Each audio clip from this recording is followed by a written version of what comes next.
Kanina sa It's Showtime, muling nagpatawa si Vice Ganda matapos ang isang tila simpleng biro na agad namang umani ng reaksyon mula sa mga manonood at netizen. Sa gitna ng segment, pabirong sinabi ni Vice ang linyang Saklolo GMA at kahit Jisoo Life. Kasunod ng reklamo tungkol sa audio at init sa studio. Bagamat halata ang pagiging komedyante ng pahayag, marami ang nakapansin na tila may mas malalim na pinanggagalingan ng biro.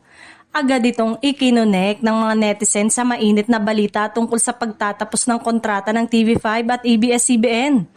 Sa social media, umugong ang espekulasyon na ang saklolo na binabanggit ni Vice ay maaaring may kinalaman sa sitwasyon ng network.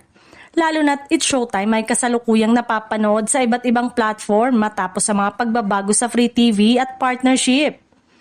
May ilan namang nagsabing natural lamang kay Vice ang magpasok ng topical jokes na kanyang mga banat. Lalo na kung ito ay may kinalaman sa industriya ng telebisyon. Kilala ang komedyante sa kanyang kakayanang gawing katatawanan ng mga seryoso at sensitibong issue, kaya't hindi na bago sa kanya ang ganitong uri ng hirit na may dobleng kahulugan.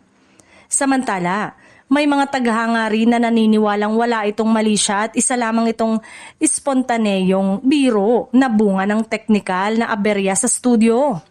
Ayon sa kanila, bahagi na ito ng tatak ni Vice at ng It's Showtime ang gawing magaan ang anumang sitwasyon kahit pa may kaunting patama o satirikal na tono.